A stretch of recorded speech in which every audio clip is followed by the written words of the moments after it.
E aí, auditório, tudo bem? Estamos seguindo nossa viagem nesse estudo sobre as escolas da administração e eu queria reservar o tempo de hoje para fazer uma certa revisão. A vantagem desses vídeos, juntamente com o podcast, juntamente com a apostila, é que ainda que vocês não consigam tirar dúvidas em tempo real, vocês têm um recurso muito bom, que é a possibilidade de poder simplesmente regressar quando não entenderem um conceito. É só voltar e escutar o que eu estou falando novamente. É só voltar e escutar o que aquele podcast disse de novo. Não entendeu aquele parágrafo? Lê novamente. Não entendeu ainda assim? Me pergunta. Me pergunta no WhatsApp. Me pergunta aqui no Google Sala de Aula. Vocês precisam utilizar, ainda que seja um período em que parece que as relações são muito distantes, a gente tem a possibilidade, na verdade, de ficar mais perto do que nunca. O que nós precisamos é ter uma certa disciplina, nos esforçarmos e aproveitar o que esse período tem de melhor para nós. Ainda que seja muito difícil, mas a gente já atravessou aquela fronteira inicial em que a gente não sabia nem por onde andar. Agora a gente está andando devagarzinho, mas pelo menos não estamos mais parados ou sendo puxados para trás como antes. E aí eu vou fazer desse vídeo, eu vou puxar um que eu já gravei sobre as escolas da administração, assim que eu terminar de falar, eu vou colocar ele, para quem não viu, vai ter acesso novamente àquele conteúdo. Se você viu naquele momento, peço que veja de novo, porque eu acho que agora, tendo estudado mais de uma escola, vale a pena rever aquele conteúdo. E aí, cabe uma reflexão sobre isso. Essas escolas da administração, elas não são o jeito certo de administrar. Não existe jeito certo. O que existe é a percepção dos teóricos que foi mudando com o passar do tempo. As pessoas fazem as organizações. Logo, conforme as pessoas vão mudando, as organizações também precisam mudar. Elas precisam se adaptar ao passar dos anos. Elas precisam se adaptar à competição que existe. Então, essas escolas da administração representam o tempo em que elas foram escritas. Elas representam a maneira que as pessoas enxergavam as coisas. E isso naturalmente foi mudando com o tempo.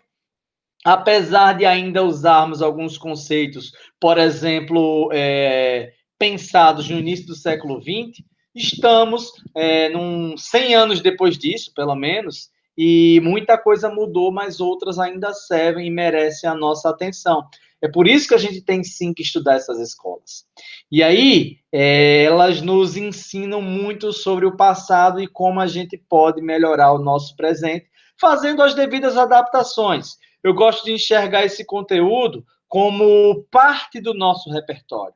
Ele nos ajuda a pensar mais e melhor sobre o que estamos vivenciando. E nesse momento, nós já estudamos a científica, a burocrática, a clássica, as relações humanas e a comportamental. Eu passei para vocês um vídeo sobre a teoria neoclássica, que é considerada por muitos como a principal escola da administração.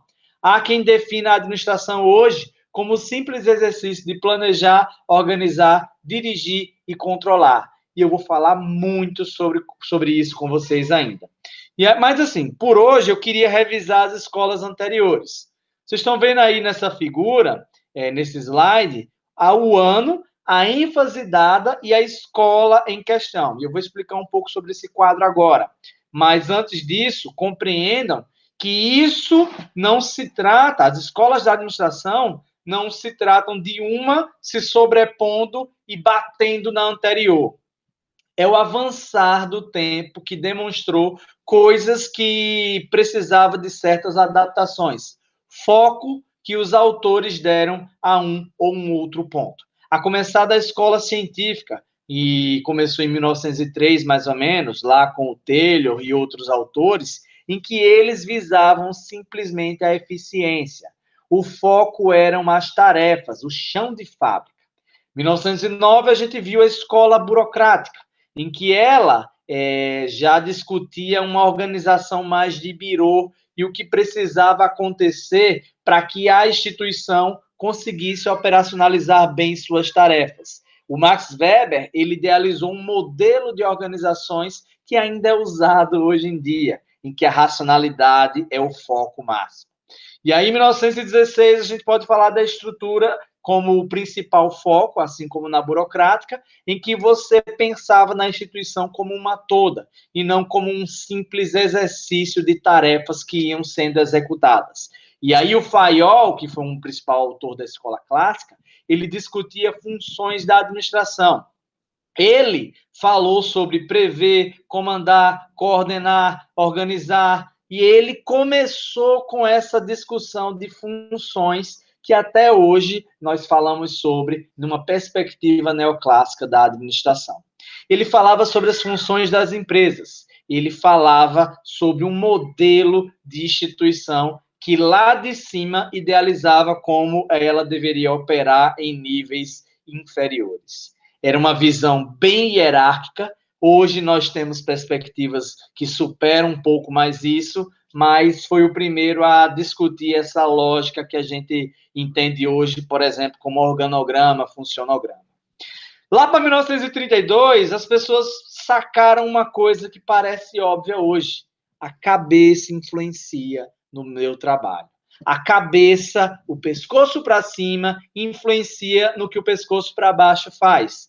E aí as pessoas começaram a ser o principal foco. A Escola das Relações Humanas, a partir de Elton Maio, começou a perceber que as relações de grupo interferem na prática individual. Em 1947, esse conceito foi ampliado a partir da escola comportamental, em que surgiram teorias sobre a motivação, visto aqui como motivo para agir. E aí, essa linha do tempo que eu acabei de explicar para vocês, ela não foi seguida à risca pela nossa disciplina. A gente tentou emparelhar as escolas conforme a sua proximidade umas com as outras. É tanto que eu conversei com vocês uma semana sobre o Taylor, depois eu avancei sobre a escola da qualidade, em que lá, a partir do toyotismo, uma grande empresa hoje conhecida como Toyota, né, começou a aplicar esse conceito de tarefas e evitar o desperdício e correlacionar melhor os recursos da instituição. Nós vimos a clássica junto da neoclássica, inclusive foram as 2 últimas semanas. Nós vimos a escola burocrática numa perspectiva estrutural das organizações e vimos a comportamental e das relações humanas seguidamente também pela correlação e proximidade que elas têm na discussão sobre pessoas. Eu sei que é muito assunto, eu sei que são muitos teóricos, são muitas frentes de atuação, mas se você entender a principal sacada de cada uma dessas escolas, vai ser sucesso. Você não vai ter dificuldade além do que a gente já tem estudando qualquer assunto mesmo, certo?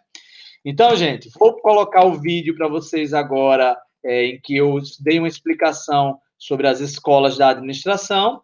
E, como eu falei, repito aqui, qualquer coisa é só me perguntar e a gente vai dar certo, vai dar certo. É muita coisa, mas vai dar certo. Eu estou tentando fracionar o conteúdo em pílulas menores para que assim fique melhor de vocês degustarem esse conhecimento.